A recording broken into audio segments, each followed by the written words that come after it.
ngewangi kowe aja mati kalke aku nek kene urip dhewe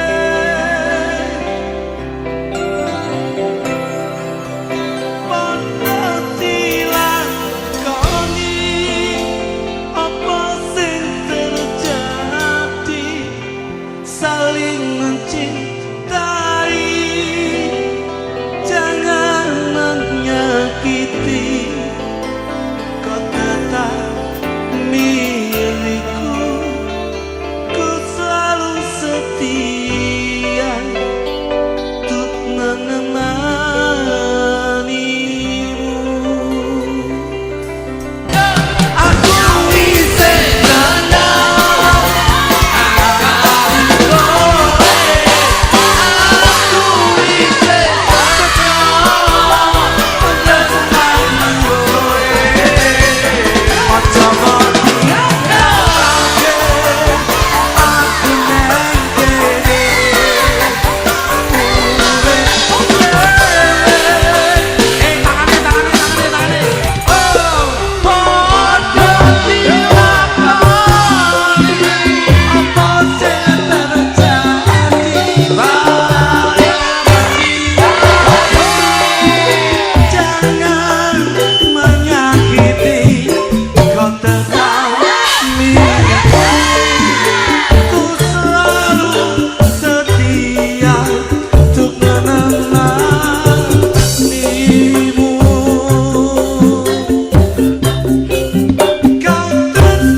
Wilujeng dalu Mas Klidik. Wilujeng dalu Mak Cangi Yulimbo. Nggih, teksih sehat, semangat. Alhamdulillah.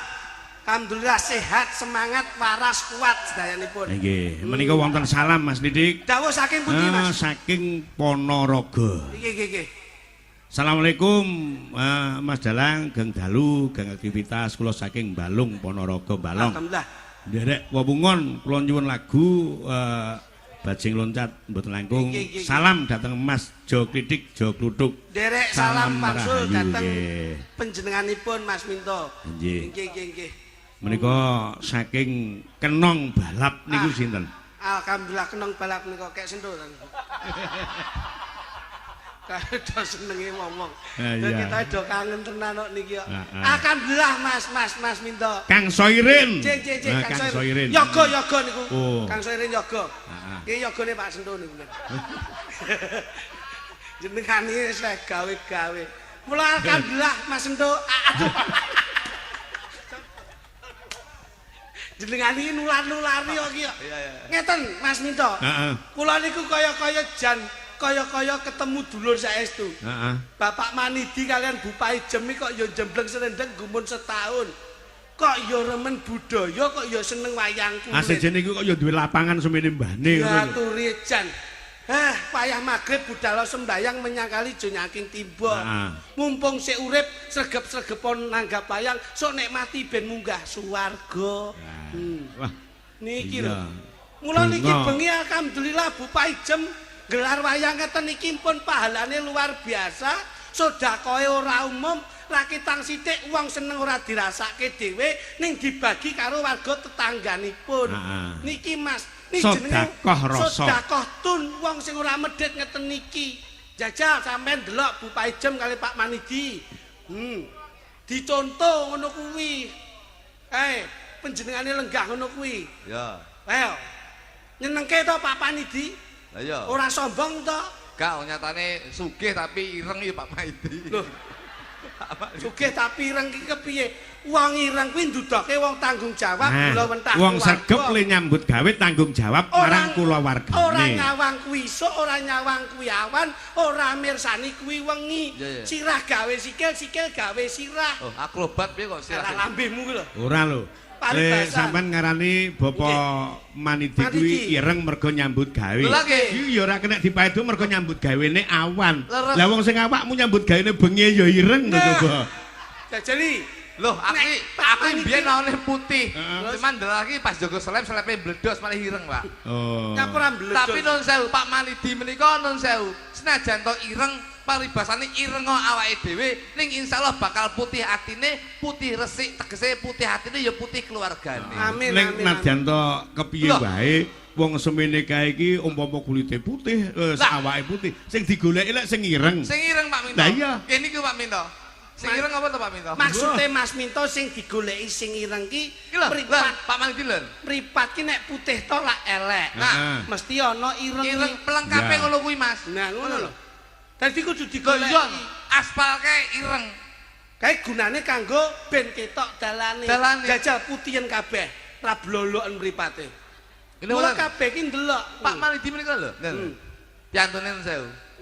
Senajan to kulite ireng tapi jame kuning. Menika ndutune jame kuning ki pyahi mbiyen ki senane krepyak ngono kuwi. Menika ndutune Pak Manidi menika Pak Manidi menika nduduhne keemasan beliau itu untuk keluarganya. Amin. Loh, niki nun saya lho Pak Minto. Nyatane mboten sombong Loh, nyatane ora sombong. Biasane wong duwe gawe wong sugih, iki lingguhe mesti dingklek sing apik. Nyatane Pak Manidi menika lingguhe ya ning lincak. Ki nyatu ya enake ya kuwi kok. Loh, niki ndudone Pak Manidi niku wong sing sederhana. Nggih. Nggih napa mboten? Ya. Pak Manidi iki ora ndudone wong nek iso nanggap wayang nimbali jenengan, ning beliaunya menunjukkan bahwasanya kesederhanaan itu yang selalu ditanamkan untuk keluarga.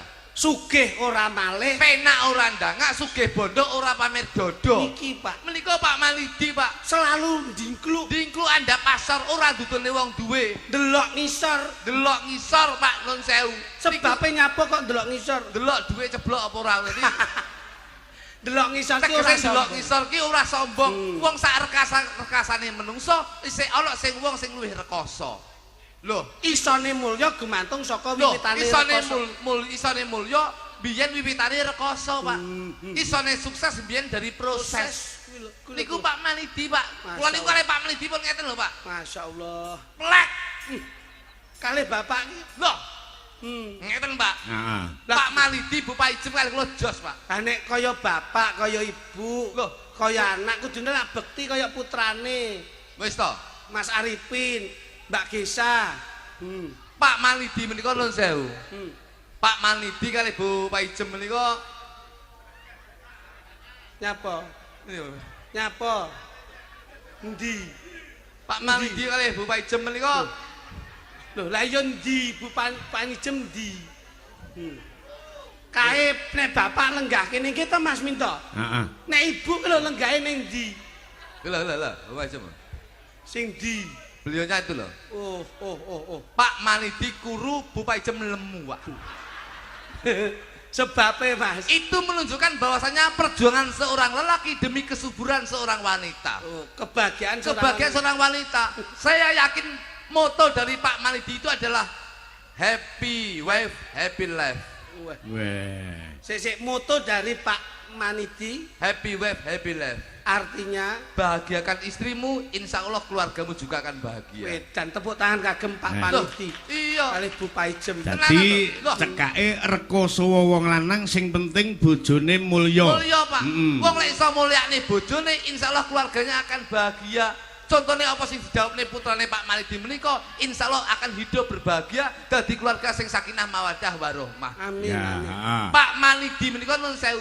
Manidi menika madhep mantep niki niate kang becik. Ning aja kok gandengke lho, engko lek ngantek kok tembungke rong kata. Mboten Pak niku kula mikir bingung mesakne. Sik, nek Bapak Manidi yen mbok goleki saka makna dan doa nama, maki madhep mantep niki niat kang becik, diki dina-dina tansah ndedonga marang Gusti Kang Arya Jagat Gusti Allah Subhanahu wa taala. Amin. Insyaallah apa sing dadi gawene diijabahi dening Gusti Allah Subhanahu wa taala. Alhamdulillah. Lah kawengku dening Ibu Panijem, Bu Paijem, pa menika saka tembung, paitane iki iman, jem menika saka tembung jembar dadane. Loh, kaget aku, kaget. Aku anggere muni jem ngono dilek. Samar nek bleset aku. Aku yo kalem. Paki paetane iki man jem ki jembar dadane. Aku yo tak kalem-kalem wedi kleru aku. Iya. Tegese paetane menungso. Lho iki ra buah itu ya. Buah jem guyang-guyu. Ah. Pamriko paetan. Nyapa kok sebabe guyu. Kowe ra to? Nyapa? Becekane akeh kok. Loh, non sewu lho. Pak Malidi karo Bapak Jem ora nampa becekan. Jas. Tenan. Bener. Non sewu, iki mau sore lho. Sampeyan Tamu sik akeh lho. Nggih. Kotake wis dilebokne. Berarti wis ora nampa becekan. Loh, ora perkara kuwi. Mergo mau akeh wong akeh ning jero omahmu dadi delikne nanti lho. Tegese Bapak Jem menika paitane iman. Insyaallah Bapak Jem imane kuat, jembar dadane wong sabar, Pak. Tegese wong sabar ki innallaha ma'asabirin. Wong sabar kekasih Gusti Allah. Mulane Bapak Jem ngagem jilbab menika lututnya beliaunya itu bahwasanya seseorang yang religi, Pak. Agamis, Pak. Mula lek bayangane wong tua mesti dicontoh karo anak. Insyaallah mula putrane Mbak Gesa yo nderek jilbaban. Ndi Mbak Gesa? Lah itu lenggah itu. Lah, karo Mas Arifin. Mas Arifin ki kagungan perusahaan CP apa Arta Sentosa. Karo tambang kapur. Batu kapur. Nggih. Mula piyayine ya bo ngono kae nyenengke. Iya. Putrane Bu Paijem ya nyenengke. Mbok anakmu dicontoni jilbabi ngono ben ketok agamis. Anakku lanang kok jilbabe gedeng jane. Maksudnya ki sing wedok kae lho. Wedok sing urung enek kok. Oh, gawe. Ya lek ra anake ya ibuke diajari jilbaban. Sampun, Pak. Sampun apa aku wingi rono ya mek oren-oren ngoten. Pak Minto, niku lek pas nemoni jenengan pas oren-oren, tapi ning omah niku jilbaban, Pak. Oh. Lho, lho, lek umpama jilbaban kali Bapak Jem niku sik wasis, sik pantes bojo kula, Pak. Pantes bojomu. Kok pantes bojomu? Lho, Bapak Jem itu sewu. Bapak Jem ki lek nggih jilbab biasa. Sederhana. Nggih. Bojo ki nun sewu. Wis ketularan karo digital. Apa kuwi? Tegese ki medsos. Bojo ki lek nggih jilbab lho ya. Nggih. Kene kayak kembang melati. Masyaallah. Kene kembang mawar, Pak. Ringi tengah ini kayak kembang api. Wah. Kok mbledos dase. Lah ra ilang dase pisan gantine ndas kucing ngono. Kowe ki wong bojo ki dimulyake. Ngene lho. Wong jenenge Pak Manidi kalian Bu Paijem ki mulyane keluargane. Ngene iki muga-muga Mas Arifin karo Mbak Gesya ki bektine ning anak ning wong tuwa ki enek. Manten anyar ki lek mbok omongi kaya ngapa ora bakal dirungokne. Lah ngopo kowe kok kemelinti kemeruh kuwi ngopo? Sik seneng wong manten anyar dituturi kok mesti ora dirungok iki dasare apa-apa biyen ngono. Pun to Pak, jenengan lho, ampun kok kula, jenengan ya ngono. Zaman seneng-senenge, lek diomongi wong mesti ora dirungokne. Mas, wis to. Iki acarane lak pernikahan. Roh. Pernikahan ki antara perkiperan antara laki dan perempuan, persamaan gender, emansipasi, ora ana bedane. Niki niate apik kudu disangga wong loro. Kaki karepe kudu tanggung jawab antarane lanang wedok. Hanki hanya maut yang memisahkan. Mula gawenen tresnamu besok tua nganti temekaning pati. Tutur ya iso. Kowe kok ngomong ngono ki rumangsamu gak kena dikandani apa kaya rabimu mbiyen apa piye? Wong rabine Mas Arifin karo Mbak Gesya ki. Monggo rabi sepisan kudu selawase. Ora kenek golek liyane. Iki dirungane iya ta? Kok ngomongi aku. Wah, wis to, sampean wong loro ngomongi aku muspro. Lho, lah kok muspro? Kowe jajal tuturana manten. Wong iki ya mantenan. Aku rasa nuturi aku. Lah ngopo? Keluarga kowe mulat marit tok nuturi. Ora kudu keluargamu sing dikandani ning narika prasasti ritual temu manten ki lak mesti ana ubur ampen to Mas Minto. Ana ubur ampen. Mula wong manten kok ora kok ming digathoni tuk ora. Ya paling ora sampean ning kene iki kudu ndongake karo temanten ben dadi temanten sing bener-bener bahagia lahir lan batine. Kuwi lho ditemokne mula Cinandra dening Raja Sedina Ratu Sewengi dhawuhe pinanganten kekalih mesti dibopong karo waline karo kembar mayang. Kuwi digoleki to, filosofine apa? Kembar mayang ki apa ngono lho. Apa kuwi? Lho. Kembar mayang dilungguhke kuwade iki lho. Kembar mayang ki saka tembung wong lek dadi teman kekarone kudu mayang ki madhep mantep aja lali nindakake sembahyang. Nah ya kuwi lho, ya kuwi. Wong oleh seneng ning aja lali manembah marang Gusti Kang Arya Jagat Gusti Allah Subhanahu wa taala. Salah jok kluthuk kowe kok ya pinter mentoduk, tuk ya ampun. Mamak tapuk cangkemmu. Aku yo ham-ham. Coba apa sebabe jroning kembar mayang ki? Dadi penting, Pak. Pin. Rungono. Kok ana gedang raja kuwi nggo apa? Gedang raja menika ndudune Arifin dadi raja sedina ratu suwengi, Pak. Tegese bengi iki tamune akeh, beliaunya harus sadar bahwasanya diseseni wong akeh. Wong lek dadi menungso dadi manten diseseni wong akeh, awakmu harus membina rumah tangga sing sakinah mawaddah warahmah ben besok dadi contoh anak lan putumu. Alhamdulillah. Kok njero ana manuke? Ana manuke. Prosese lak mboten king mriku, Mas. Kok ngendi? Prosese king Janur rumiyin. Ya Janur. Saka tembung jan ki jaan nur ki cahya. Dadi temanten kekarone oleh pepadanging jagat, oleh pepadanging donya. Insyaallah rerabimu oleh pepadang jangat apa sing mbok jakah diijabahi dening Gusti Allah Taala. Iya. Januripun lak wonten bentuk kupat, Mas. Kupat ki ngaku lepat pin. Pin, rungokno. Kowe oleh sugih ning nek pengalaman Rabi kalah karo aku kowe. Wah. Iki lho, Mas, iki ra tau geger Mas karo bojone. Ora tau. Ora tau aku wedi karo bojoku kok. Kowe iki kudune ya tata kok iso. Janure digawe kaya kupat. Tegese ngaku lepat. Wong lanang ya aja Egois. wong wedok ya aja egois. Ning keluarga kudu rebut salah rebut Ya. bener. Dadi menungso ki luwih becik njaluk pangapura tinimbang ngewehi pangapura. Lho, kupatipun mboten kok wujudipun janur digawe kupat ning janur digawe keris ya ana. Keris ki bentuke menggak-menggok. Dadi rumah tangga aja sampai kaget karena kamu akan menghadapi lika-liku kehidupan. Loh. Dadi ana Lho iya no. Ana kupat ana keris jur janure dibentuk kaya manuk. Kuwi ndudune yen Mas Arifin duwe manuk. Lho. Ning dinding-nggon ki ya gawane kuwi. Mosok Tegese manuk ki filosofi. Manuk ki mibro sanggon-gon ning bakal mulih ning susuwe. Saman oleh nyambut gawe rono rene ning aja lali sampean saiki wis berumah tangga kudu mulih nyukupi keluargamu. janure dincepke ning debok. Debok yen wis mantep kudu ndang bok. Tegese ndang bok ki ndang bubuk. Wong kowe nyambut gawe ning kono kene aja kego karo wong wedok liyane ya kudu mulih mergo sampean wis duwe bojo. Ning omah paribasan ning sego pecel. Aja ngrasakne ning jaba paribasane enak kaya ngapa ning omah tetep sego tok mergo kuwi sampean wis duwe bojo. Loh, ning jaba kok ketemu capje. Aja mangan capje ning omah tetep sego tok. Loh, ning jaba ketemu parawon. Parawon apa? Rawon ya lho. Tetep mulih sego tok. Ning jaba kok nganti ngerti gule, Mas. Nah, kuwi incipon diduwe tok. Ora kok dudupe tok. Dadi Dadi dilihat. lihat. Ngono lho. Pin. Bojomu sapa jenenge? Gisa. Kayak bojoku mbiyen yo ngene iki. Alah, bojomu mripate kira ngono kok dadak Kira matamu. Kayak pancen mripate ra rukun. Kowe iki nek Gisa didandani cantik. Pak Minto. Wong manten. Saman teko ra rabiku mbiyen. Rabiku teko ra? Ora teko. Ora teko pancen aku rabiku digrebek kok nyenak kok. Wong iki ndelok to piye to carane piye. Biyen bojoku yo cilik kaya Gesia. Ning aja kaget, Pin. Kamu harus mencintai awal sampai akhir. Aja nggae mik, nek omong cilik aja nggae mik. Wong bojomu kaya tong prapatan terus. Lah iya, tegese nuturi Pak Minto. Aja kaget karena awal dari akhir kamu harus mencintai. Oke, sekarang masih belum mempunyai momongan. Ning aja kaget sok belek di momongan siji. Bojomu mesti luwih gedhi. Loh. Loro luwih gedine. Telu saya gedhi, papat kok kaya iki. Iki aja kaget, Min. Kamu harus mencintai apapun bentuk fisik istrimu. Mergo tresno ki ora ndelok rupa ning saka rasa, Pak. Gitu Pak Minto. Lah ini aku kudu komunikasi. Gitu Pak Minto. Ya. Pertama oke. Siji. Saiki saya cilik kaya ngono. Mergo rong di momongan. Lek di momongan siji, momongan siji.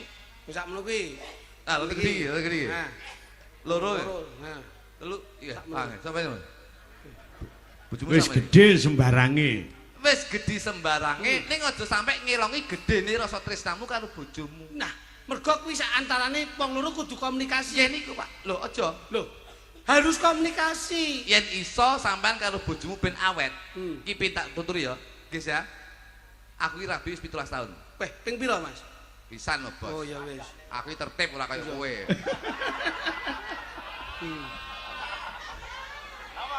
Ayo Mas terus nih Mas. Ora, sing diarani tertib iki ora tau duweni rasa seneng karo wong wedok liya ngono. Pak Minto. Heeh. Nun sewu. Heeh. Saya itu selalu memandang bahwasanya beautiful because of love. Terus artine Cinta itu cantik itu karena cinta. Jadi mergo apapun bentuk istri saya, mergo kula cinta. Saya selalu melihat bahwasanya istri saya cantik. Kula niku lek ndelok wong ayu-ayu ngeten iki. ora tiga ya. Lho, nun sewu. Ora pengin ya? Lho, jane ya pengen, Mas. Tapi ya wedi ta kowe. Lah ya kuwi. Ora enak kok wong lanang ki nyawang wong ayu ndak demen ki ora enak. Tapi nuwun sewu Pak Minto. Nuwun sewu lho. Ya. Nuturi ki Pak Minto. Sa. Jodol HP kowe. Lho. Lho kuwi ki HP-nan karo bapake karo ibuke ke lho mak. Tak tuturi tenan. Kok sampean ndelok HP tak tuturi gelem aku mudun lho. Lho. Lah kowe mudun-mudun wong rong kebayare kok. Sing ngomong sapa wis lunas aku kok. Wis lunas iki. Lunas lak separo mian. Separo apa-apa ae. Oh no. Lho. Bupai jem. Gesah lho, gesah. Gesah nyapa bupai jem mbok tuturi kok. Gesah kae lho. Lho bupai jem dangake. Ndangak trayo nyawang awakmu rada gila ngematne kok. Sa. Pin. Ben awet. Kudu omong-omongan ya. Aja omong-omongan. Lho. Lho. Wah iki ilmu piye jajali? Lemar nuturi ben awet. Aja sampe omongan karo bojomu. Lah terus? Loh, lek komunikasi piye? Kok sore entuk omong-omongan? Kadang-kadang yen ada kerep komunikasi, itu akan menimbulkan perselisihan perbedaan pendapat. Loh. Akhirnya geger, akhirnya cerah, akhirnya berbeda pendapat, akhirnya padu, itu yang menimbulkan ketidaksejukan. Jadi selama 17 tahun sampean ndak pernah omongan karo bojo. Nggih, Pak Minto. Lah terus nek kowe arepe kon ngladeni terus kepiye jajal? Gawe bahasa isyarat. Isyarate Bahasa tubuh. tubuh. Contohnya njaluk apa? Nyuwun apa Mas Minto? Umumar teko nyambut gawe tekan ngomah nyuwun Napa? kopi. Kopi kula nggih ngeten tok. Mulai komah ten nggih mek kok. Ngoten tok. Terus bojoku mantuk ngeten. Lho. Dingkluk balik neh ra? Ya balikne masamu bojoku bungkuk ya. Apa angel men. Kula mek njaluk kopi nggih. Heeh. Oh. Bojoku ngene ta. Masyaallah. Aku Lho, bojomu paham. Aku ngene tok, bojoku langsung ning pawon nggodhog banyu, Mas. Lho, Mongko kopi susu. Toh, kopi susu kula mek. Betul lho, kula. Weh. Masyaallah wis paham. Wis paham. Bojoku kula pun paham lek kula. Lho, ngene iki susu. Tadi pun paham bojoku kula lek kula njaluk kopi susu, Pak Minto. Dodone tleter kok ngene. Oh lho Pak Minto. Heeh. Gitu. Iya. Napa mle? Kan nek nyuwun paham jajal. Aku lek njaluk mangan yo ora komunikasi. Yo nggih bahasa isyarat. Mek ngene lho sa, contoh aku. Pin. Dadi kula nek njaluk mangan, mek. Terus lho. Iki ngerti nek maem. Bojoku mesti langsung serundul ning Lah pala. kamu kok kebutuhan biologis aku kudu, Mas. Umpama kowe arep nyambut gawe, perlu nyayang istri. Monggo kowe ndak komunikasi, ngambung pipi kiwa, pipi tengen. Wis mek kok. Ngoten tok. Ngono ki ngerti ya bojomu. Bojoku langsung ngene. Terus ya ampun, Langsung nyepak pipine. Kamu kok pipine sing tengen krowok lho, Pak. Oke, pangan codot tok nek. Lah nek umpama pas malam Jumat, njur kepengin ngibadah. Nah, lek njaluk adus lho ya. Aku mek ngono. Oh, kuwi ngerti nek mandi. Bojoku langsung nyepakne. Nek nyuwun kendaraanmu kok nyepakne, Mas. Aku mek njaluk kontak. Nek pengen hubungan wong loro. Nek njaluk mangan, aku langsung mek ngono. Ngene aku. Nggih. Nek nyuwun apa jungkas. Ngene. Iya. Nek kumpul pengen kumpul wong lanang karo wong wedok. Lek njaluk ngombe aku mek ngono. Oh iya, bener Mas. Kudu Bahasa sakit penting. Anu nek kepengin ngibadah sunah Rasul. Sunah Rasul. Lek pengen adus lho ya. Lek pengen adus lho. Iya. Aku mesti mek ngono. Lek pengen kelon. Ngerti ra? Nah, kuwi lho. Aku yo nggih bahasa isyarat. Ya jal piye? Monggo kowe rek komunikasi. Aku yo nggih bahasa isyarat Pak Minto. Ya aku pengen bojoku yo. Nggih. Wis jane bojoku apa banyak. Lah jane kon mantu ngene. Yo ngene to. Pengen sunah Rasul ya, Pak. Coba. Anu pengen nyuwun. Oh iya lah. Heeh.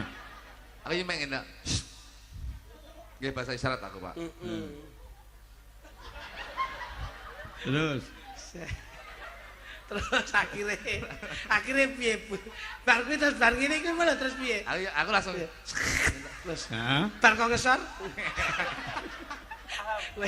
sembrono kuwi nyapa kuwi anake wae ganti pempres iki celelekan kok Mas kowe iki aja sembrono lho kan nyapa kok tak njaluk niku barang. Mas, ha? Kok dadak njaluk niku barang Lah nyapa? iku kebutuhan kok. Yo tapi ra diomongne bojoku wis paham kok ngoten niku. Lah wong carane ndak komunikasine ora omong-omongan yo bingung kancane coba. Lah iya ngene tak Pak Minto. Heeh. Kowe iki diomongi sing apik. Nek wis ngene iki antarane laki dan perempuan itu disahkan oleh negara dan agama iso diarani bojo. Nggih. Bojo itu dari kata BJO. Ya ya.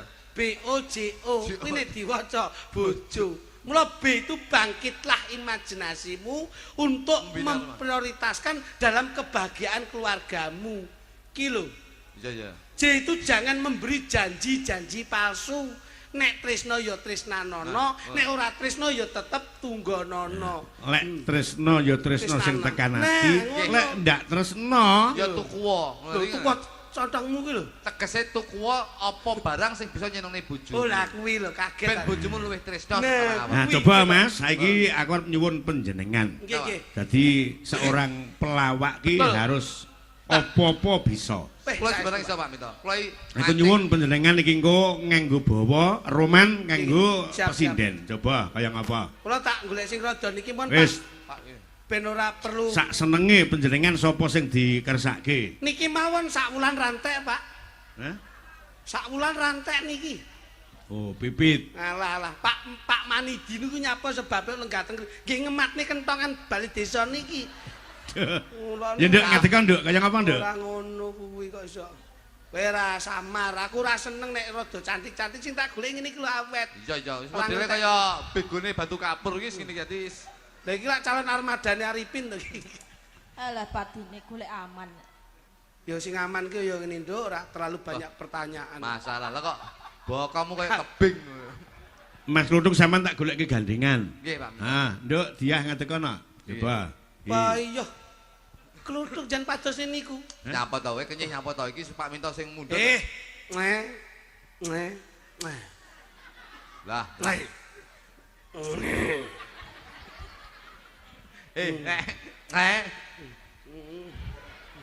Loh, lah nyapa kok dhuwur tok? Katoke siset.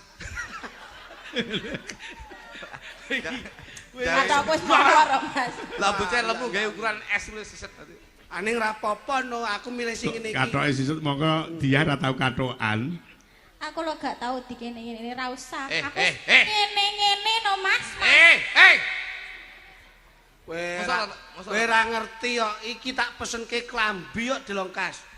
Arep tak gaweke kok nggon anu bekase tligune anu Mak Paijem ya, Nduk. Kok goni ya? Iya nongko bar bekas nggih olah-olah kuwi bekas tligu tak gawane mulih tak gaekne klambi nggih sampean. Ndah nelek putih. Tak. Wah, ora putih tak cuci bersih. Kok tulisane ra tak ilangi, Mas. Nah, aja nganti dilangi. Bekas tligu engko tulisane ra tak ilangi ben dinggo iki pas dodone. Berat bersih 5 kg. Wah, kuwi tenan, Pak kuwi. Wah, mbok kaya aku karo bojoku ditumbasne gaun to Mas Dik. Sing kok sapa aku ora ndek apa-apa. Bojor. Aku iki wong sembodo kok. Lah dhek iki sapa sing ngirim ning omah? Gaun dawa kok. Gaun dawa kae bekase saka promosi kolam renang baru. Lah kok digawe iki to? Ning kene tulisane ora busek lho. Piye, Mas? Kedalaman 1,5 km. Pola jeru tenan lho kuwi. 1,5 km iki berarti wis berjalan jauh. Lah masalah ya. Iki puter bareng ya Mas. Maraton. Sesuk tak jak renang, Cuk. Kalau aku Nggih. Iya. Wong ki nek olahraga paling cepet ki renang. Iki lho. Keluarga ki lek harmonis kaya Mas Kluthuk nyangki sapa-sapa aman. Man, Pak. Sampeyan nek ngene lek iso ya Mas meluk aku. Lah lek kono wi apa teko? Iso. Wes. Malah kaya bisa ngono malah kaya bakul tewel. Bakul tewel piye iki tak tumpakne pickup aku langsung nggae mik. Iki lho. Tahu bulat. Ya iki kowe ora ngerti yo. Ini yo, Nduk. Nggih. Sampeyan tresno ora, Nduk, karo aku, Nduk? Oh, tresno sanget lho, Mas. Alah tenane. Nggih. Jan bocah kok ayune kaya ngene. Pipimu. Alon to Mas. Ya bocah kok ayune kaya. Sakit lho, Mas. Janggutmu. Ayo ngisore janggut lewani. Jan lang ngopo iki kok. Lah sampean wis duwe aku, mosok sampean sing kurang bersyukur. Aku yo duwe ngene iki lho, Mas. Kono duwe apa? Aku bojoku niki lek sing nang ngene aku iki keri aku wis. Kowe nek keri tak kukure. Kowe ora sembrono. Wong iki anak bagiane dhewe-dhewe sing digarap neke dhewe. Nggih, kula tak alih niki pun Pak, pun niku ben kali Mas. Nyuwun anune Mas. Pangkur Mas. Weh. Anune sapa iki? Anumu. Seneng. Ya ampun, gegere kaya karambol Mas. Ompone ramu. Mingkar mingku ning angkara. Heeh, lagune kono elek kaya wong Akarana karnan Marti. Aja Mardi. Napa? Salah wi. Pripun? Margi. Bangke. Lah ya napa? Margi. Lah ya. Margi kok Margi. Lho. Sampeyan napa? Margi. Margi. Margi. Lah ya Margi. Lah sik mau muni Mardi to. Mardi Lah ya salah. Margi niki sing gawe Mardi ngono lho. Lho ora. Pancen sing bener Margi. Akarana karnan Margi siwi. Sinawung ras minengki idung. Aduh ya ampun, tangan munduk jajan nduk. Bocah kok sesuk nek nesu aja ngampleng lho ya nduk. Kowe ngampleng pisan aku malah bae iki kaya bego ya tahan. kok ora gedine. Bojomu priksana to Mas? Iki ketoke bal ngombe jamu gelar ngosek ta iki. Ngono. Coba nduk. Durung diapa-apane ngene-ngene. Wedi kuwi lek ngene-ngene, soalnya lek kono sing ngene-ngene horeg. Ora apa ndek iki ngene iki lho kok mak kok.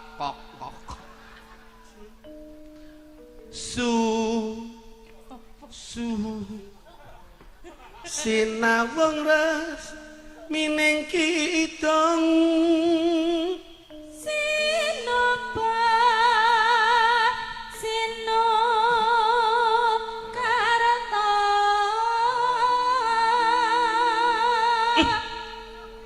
Mrih Kretarta pakartine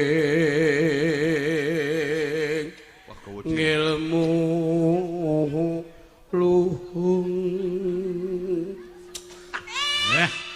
Aku yo koyo ana ngono Mas. Wani ndak? Kaya ngono mau Mas. Ndek iki tak cium lah kok kulitmu ketut ngono.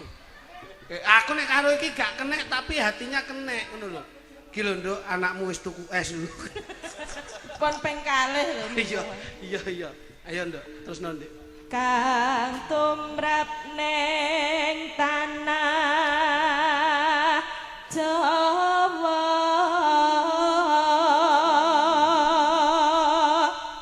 Agama ageming hati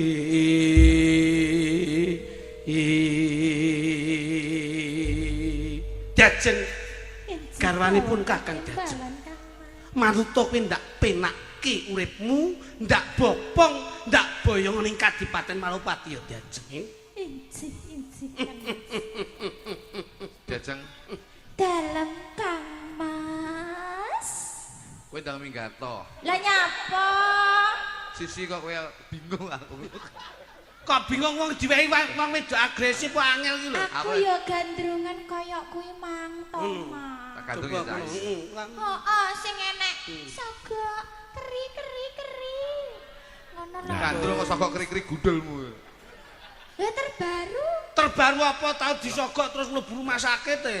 Lah nyapa ya? Ha piye pas usul-usul gigi infeksi to? Ayo digandrung dhewe coba kaya ngapa? Lam tilam Aduh iso nduk. berjiwatan. Waduh.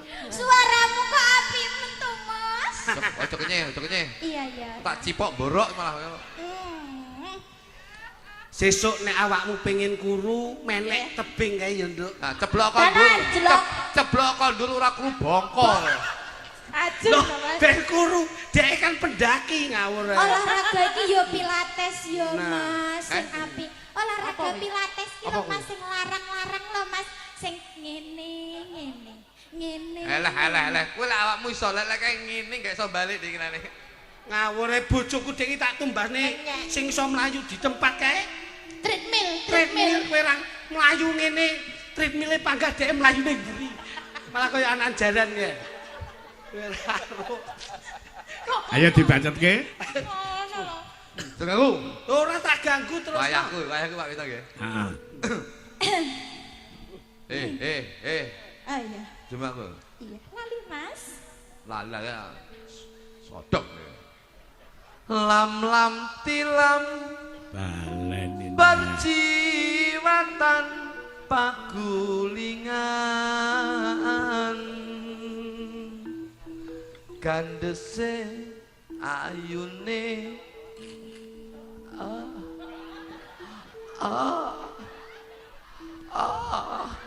Oh, Aku gendrungan to malah iki ketoke Mas Minto lanang wedok iki padha gejala kentire. Padha.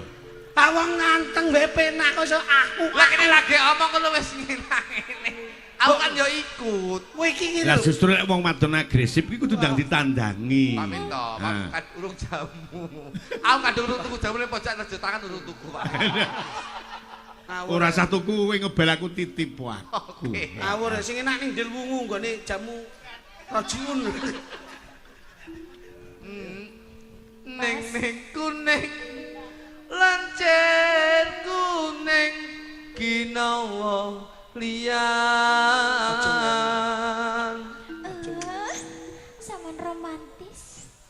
ayune kuninge eseme aduh nima Sing wedok ki ngimpi apa? Wong sing lanang ki deloken to nek nembang irunge mekrok lho. Kok ya doyan. Inten-intene pun kakang Jeng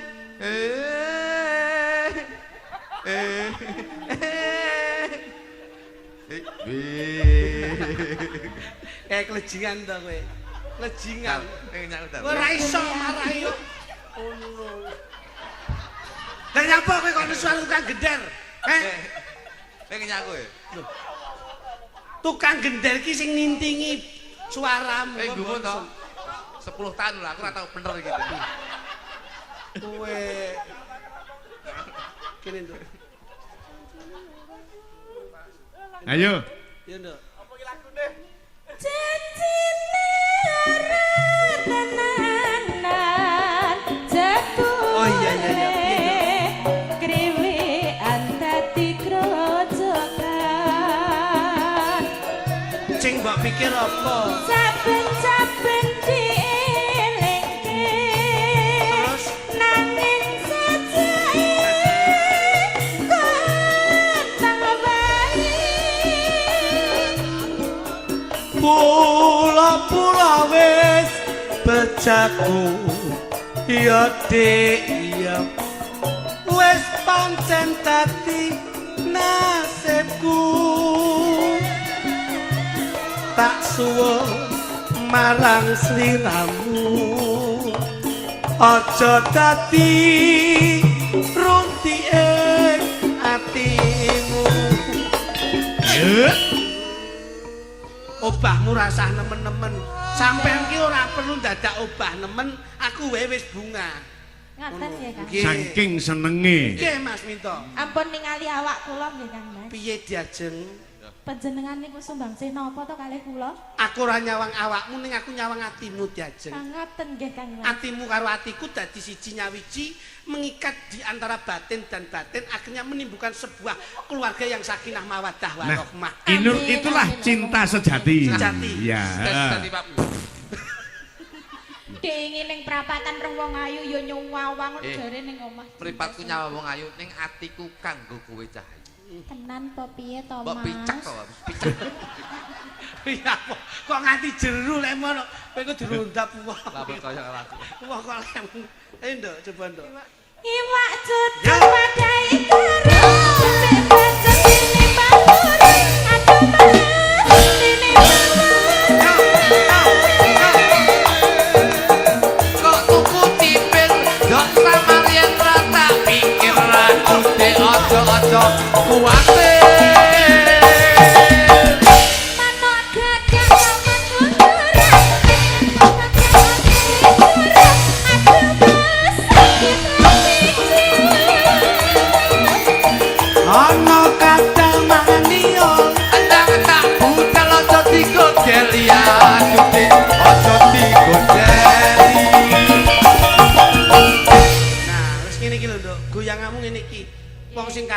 halus ki sing wedok ya. Aja kaya kae wis waduh. Ya enggak seru no Mas ya. Lah dhewe kan iso ngene-ngene. Lah kono. Paling tidak ki yen sampean sing ning ngesor ora ubah, aku sing ning dhuwur sing ubah. Ngimbangi ya Mas. Nek aku sing ning dhuwur ora ubah, sampean ning ngesor ya kudu ubah. Saling melengkapi. Ora cocok. Lek awakmu ndur ubah, aku ngisor ubah. Akhirnya lama-lama metu bocah. Itu yang jadi. Lah lek kono suwi. Suwi utrayo anu. Aku saiki ming daduk kae.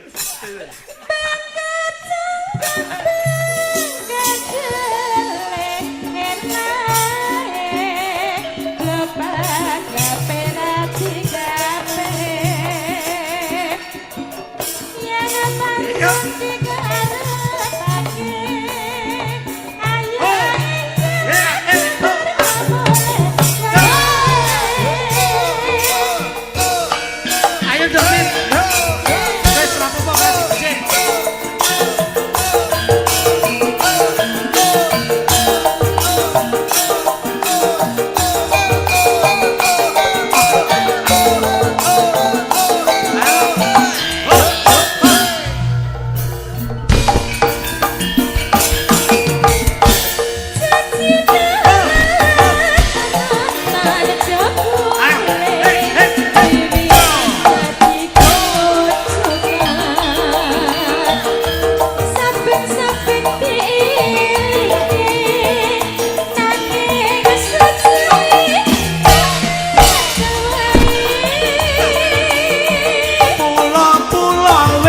Bejaku ya dek ya wis pancen dadi nasibku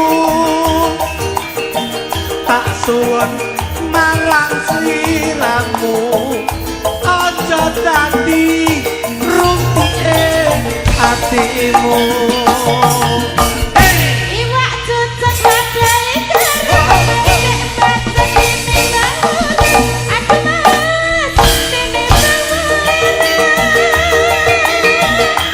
pasar jatuhku cipil samar yen rangka pikiran putih ojo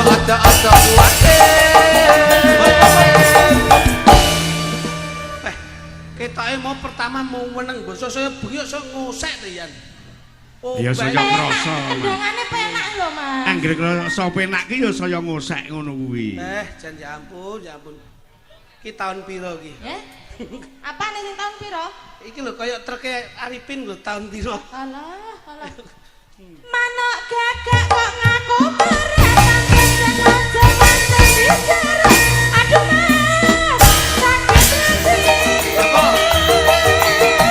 ono kadang mangani roti dan tak kudel aja digondeli aduke ojo digondeli.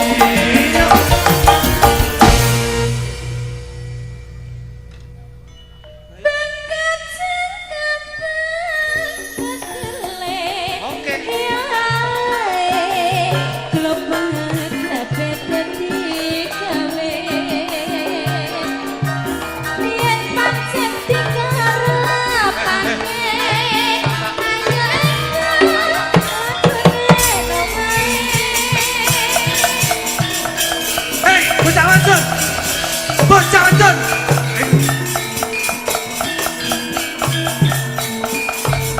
Bocah wadon.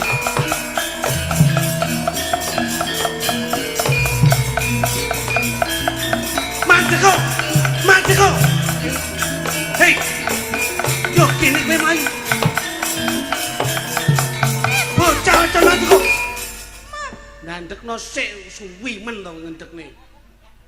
Kowe bocah wadon wani ana ing tengahing alas. Yo gini, apa kowe ora wedi yen kamangsa dening para kabeh kewan sing ana ing jero alas?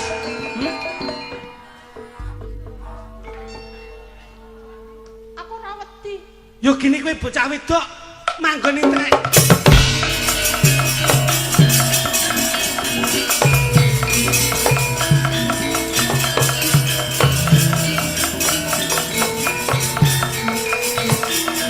Nganti kowe ora kena ndapan.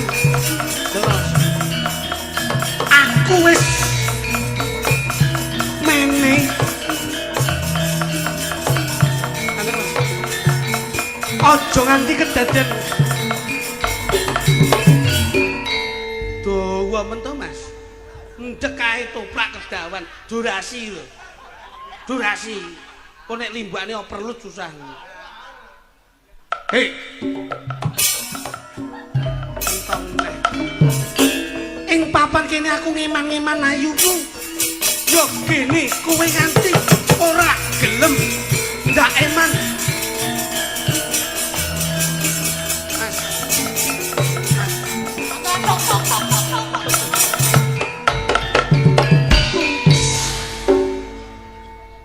Wong kene omong tuk iki lho.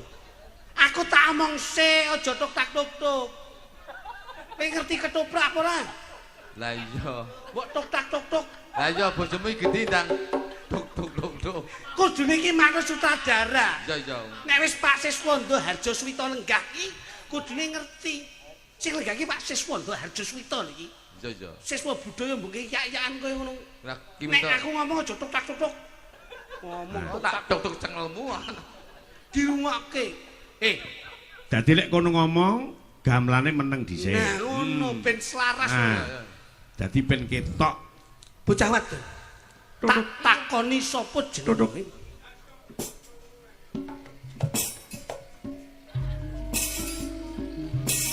Lek sampeyan tak nut lho, Lek. Hah?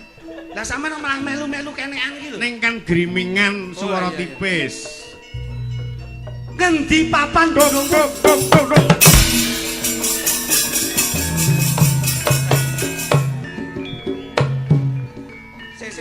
Mas, hop. Endang tuh. Ngono kok jaremu ki Siswanda. Iki yo monggo. Ngendi papan dunungmu? Sapa jenengmu? Sira iku sapa? Jenengmu sapa? Lho, Sapa jenengmu? jenengku Setyawati. Ngendi papan dunungmu? Ngendi papan dunungmu? Ngapa kok tekon-tekon? Yen kowe ngerti ngendi papan dunungmu, ayo eman-eman ayumu ndak boyong ana ing Kadipaten Malopati, ndak pundhut garwa, ndak sengkake garwa Prameswari, nggih. Mo, Nggih. mo, Ora gelem. mo. Ayo, manut. Manut.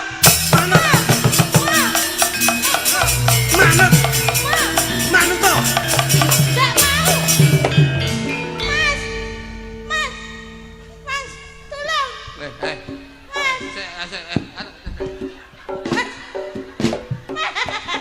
Aku wedi, Mas. Aku diuber-uber. Masa Mas sampe mbok MBG ngene iki. Maaf ya, Mas. Ndak ketok, Mas. Masa Mas sampe mbok mii yo. Maaf ya, Mas. Masmu arep mbok Aku saking panik lho, Mas. Masmu mbok tawani tuk-tuk to. Masmu mbok usuk-usuk buna kembul. Aku wedi lho, Mas. Peluh. Iki masmu. Sopo kowe? Sopo kowe? Aku sapa Pak itu? Hah? Lah sapa? Sopo kowe? Aku Batik Madrim. Batik Madrim. Batik Madrim. Ya. Yen kepara nyata ketemu marang kowe kakangane si Setyawati, ulungno adimu ndak mulyake ning Kadipaten Malopati. Ora iso. Ndak suwun. Yen kowe pengen adikku aku bakal ngene iki Giri Sayembara. Apa sing dadi sayembara? Sapa wae sing bisa ngalahne aku, ya kuwi sing bisa dhaup karo Bapak Ijem. Kuwi Kok iso Setyawati. Setyawati. Aku nek Bapak Ijem aku muli Bapak Ijem aku Pak Barito. Lah wong garwane pake kok iso. Ngawur ae. Piye? Aku ngene iki Giri Sayembara, sapa wae sing bisa ngalahne aku, ya kuwi sing bisa dhaup adikku ya kuwi Setyawati. Setyawati. Pripun Kang Mas? Dunganipun Kakang menang anggoning peperangan sayembara iki. Kembang atos-atos ya Nang Mas. Pandonganipun abdi tansah nganti. Kakang Batik Madrim, tentokke panjenenganmu utawa aku sing temekaning pati ora papan kene. Ayo. Pas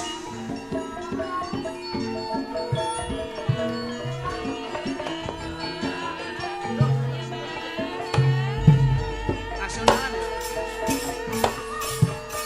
Ais. Aus. Wes. Oh. Awas. Oh.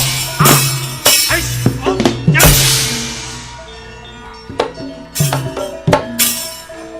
Kaya wayang wong lho. Mas.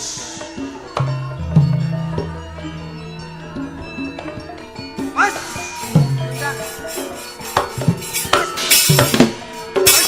Oh.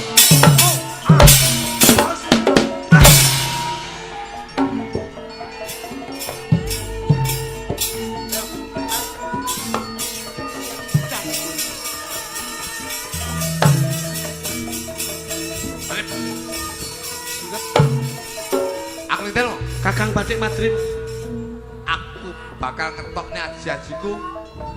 Mbok menawa kowe ora bisa ngalahne aku. ing papan ngriki namung panjenengan kalian kula. Sekti pundi Batik Madrim kalian angkling darmo. Ngentokke kowe aku sing kalah, sing sepuh. Mati dening kula.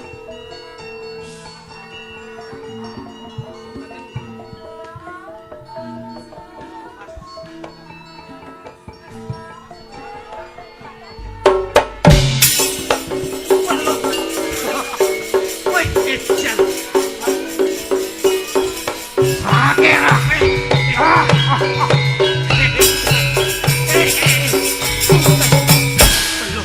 Kakang Batik Madrim malih dadi bakul sate.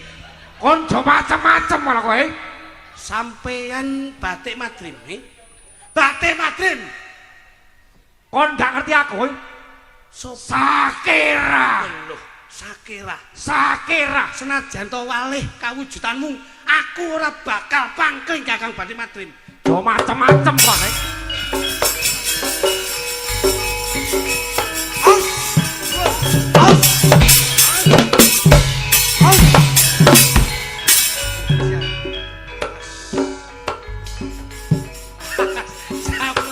Ayo, tentoke. Ya, aus. Aya.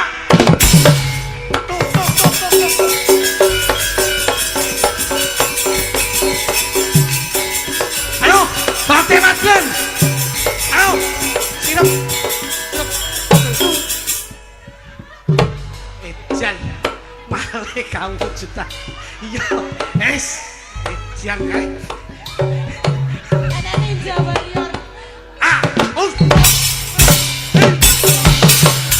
Pas. Aus. Iya. Lah. Tok.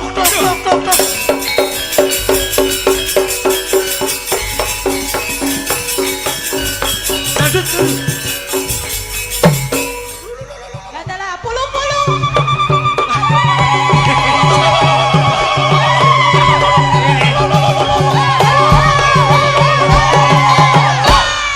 Kakang Batik Madrim terutusan kon ndi? Palih mau Sakera banjur malih kawujudan dadi. Oh, apa cing? As. Hai. Oh. As. Oh. Kakang Batik Madrim panjenengan tampani gagah pecah silamu.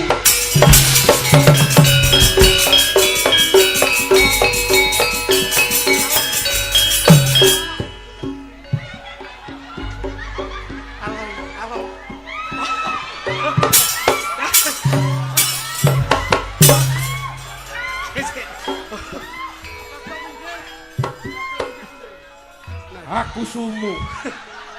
Aduh, Ndek. Aku sumu. Batik Madrim gendeng. Apa tuh, Mas?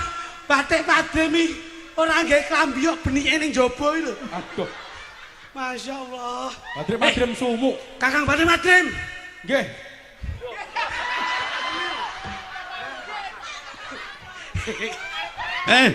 Batik Madrim pentile kaya ngono. Apa iki? tak omongi. Batik Madrim ben ngene ae. Ha iya. Wonge nek lembu nek lembu tak Iki kok bar limbukan ben pangkah ngono ae. Kakang Batik Madrim. Oh ini mah. Arepa sampean ganti kawujudan. Sedina kaping 1000. Prabu Angkring Darma ora bakal lali marang sampean. Was. Yo, piye lem? Sumo piye lem ndoto sumo piye? Nah, ngono. Nah, apa kacumu cilik mentel. Tok tok tok. Was.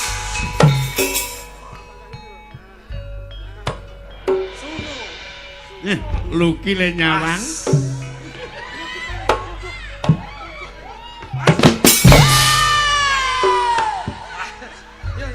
Awas. Awas. On. Yo. Awas. Yo. Lek.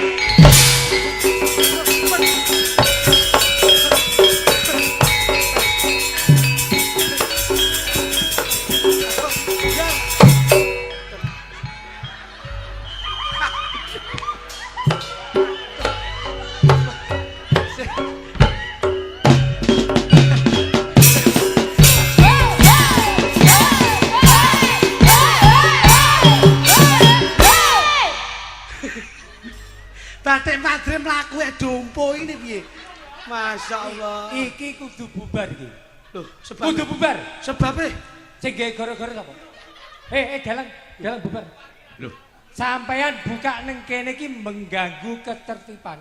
lah kok mengganggu ketertiban? Sing berperan sapa? Sing berperan Angkring Darma, tapi sing ngongkon mesti dalang. Sing duwe ketertiban ning kene sing berperan sampeyan to. Aku. Lek ngerti sadurunge iki mau arep ana rame-rame kok ndak kok antisipasi dhisik. Lah aku urung berubah kok. Aku lagi berubah saiki kok. Batik Rasa Madrim. iki kudu bubar. Iki lara bubar mengganggu Koperasi Merah Putih iki kok. Iki urusane apa? Urusane apa? Ora enek urusan Merah Putih kok, Cok. Batik Madrim, Apa? yen nganti kowe ora malih kawujudan kaya wingi bakal tak sirnake. Sungguh ke. Kowe ora ngerti aku bar iki malih apa? Ora ngerti to? Ora ero. Ayo. Kowe arep malih kawujudan. Kowe lek perang karo aku, bar iki aku malih apa? Kowe arep dadi malih sing dadi superhero kowe. Mesti kowe iku bakal kepuyuh ngerti aku. Tak ilangke ganti kawujudan. Cium kowe. Iya.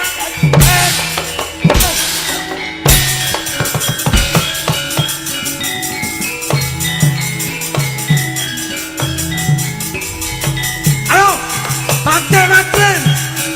Somong siji loro telu. Tokno kasektanmu Batik Madrim. Batik Madrim. Ayo. Tokno kasektanmu. Ayo.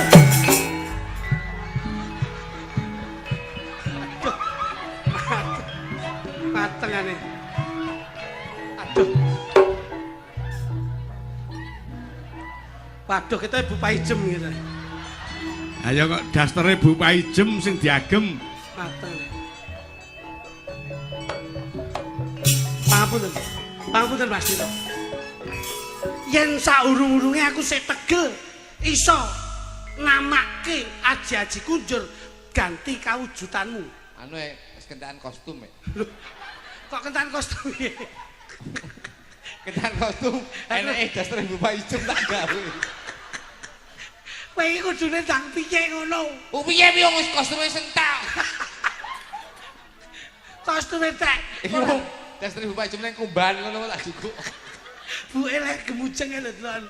Oh alah ya ampun delok. Mas, iki Batik Madrim gandeng wis nganggo daster, iki disuwun joget ndangdut. Nggih, Pak. Saged kula mewakili Bu Paijem menika. Alah, lah, Bah, kan. napa Mas? Piye? Piye? Wangi. Karo nire mason tok lho. Tak tuk. Bu ngambil dasare nggih, Bu nggih. Oh ning kumban numpuk selika lho, Bu.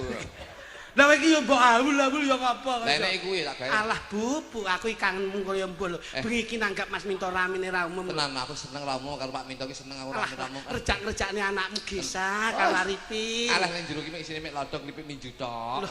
Lah gini kok ora mbok tokne kabeh to Bu? Tak tokne kabeh ngurane apa-apane ya. Kok iso? Sopi piye sing pundi? Ah, yo ngadeg, Nduk. Kancana. Pilih ya Milo, tembangin dangdut kanggo kanca-kanca nuruman sing sebarangan sampean. Bokong semok. Ibu ngersake. Ibu ngersake bokong semok. Mosok ayo nek gumun, mosok darane cilik ngene Bu Pak Ijem niku. Lah yo senane ketat ngono Bokong kuwi. semok. Yo ngadeg Mbak Widya, Mbak Mita, bokong semok langsung dados. Yo dampingi karo Bu Pak Ijem. Ya. Bos. Sampeyan ki dadi instruktur nek kono kuwi jedep ngono lho. Pakaiane aku mewakili Bu Pak Ijem. Nggih, ngono. Pancen biyen Bu Pak Ijem ki instruktur sok horok pelatih senam yo Jaja. Yuk, kayak ngapa? Jogete diwarai. Monggo Bu Pak Ijem.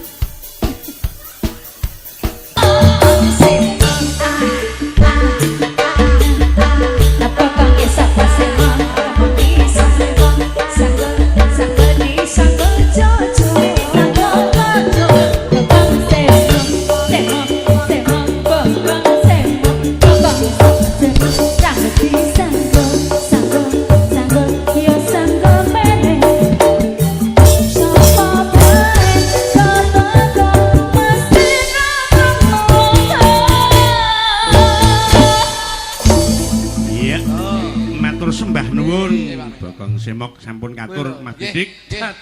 Menika salam saking Mas Kopral Ponorogo. Ugi Mas Nawin ingkang saking Batam selalu monitor panjenengan. Mas Suryonopati Lurah Codot ugi keparang rawuh dudomu wong Wonogiri. Ya. Dibablaske Mas. Menika pundutan saking panjenenganipun sapa iki? Nyuwun Riok Ponorogo, Kutha Blitar kalian Karangkates. Nggih, anu nyuwun pangapunten Karangkates menika saged tapi dereng saged dipun pinangkani Pak. Ganti apa, Mas? Digantos Karang Taruna Pak gitu kan. Oh, Karang Taruna. Nggih, mboten apa? Nyuwun Mbak Sulis, Mbak Punjung kalian Mbak Lilis Karnali Karangkates ninggal tresno. Yuk, kaya ngapa?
rejo tangan.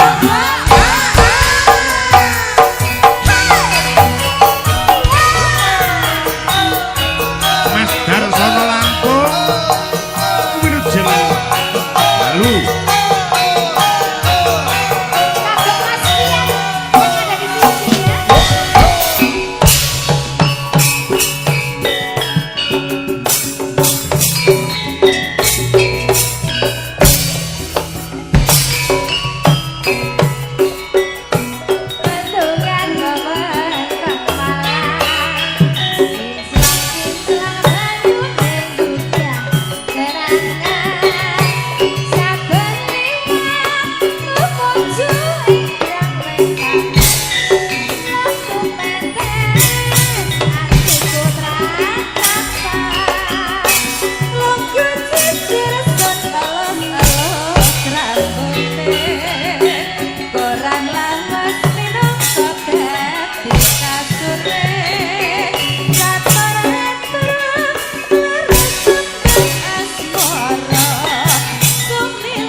matur sembah nuwun Mas Lidik menika pamundhut gendhing sampun dipun ladosi. Mugi saged toronan tenggalih. Nggih, ingkang dereng mangke kalajengaken wonten ing gara-gara. Nggih. Gara-gara Satu tasik- tembang.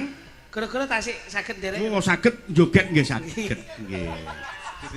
Pun los pokoke niki jenengan joget wanti gara-gara nggih saged. Didisi kacane. Nggih. Satu tembang saking Duwojo kagem penggemar Sekar Gadung ingkang wonten Dawan. Yuk langsung dados Mas. Ya. Siap. Pun nderek kanca-kanca. Ah. Sekar Gadung. Sikat. Oke.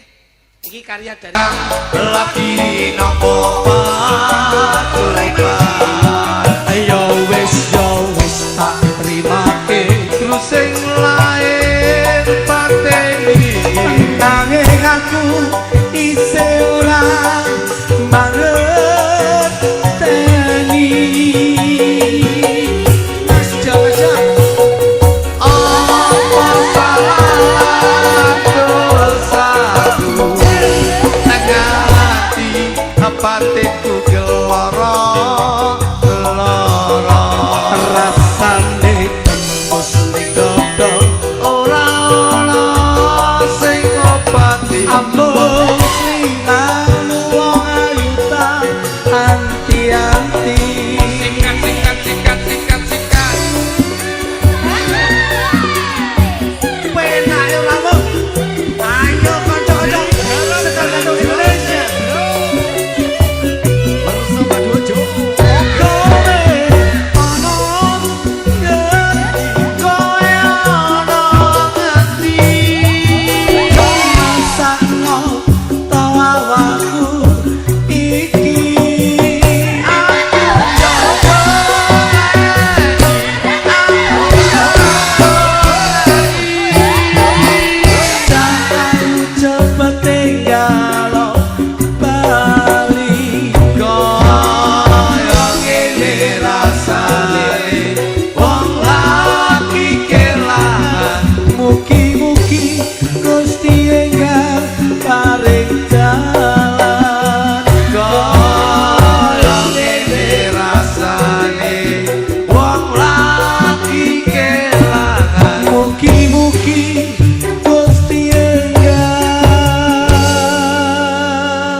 sembah nuwun. Rembag sekap panggenipun kula suwan wonten dalemipun Kapit Dalem Agung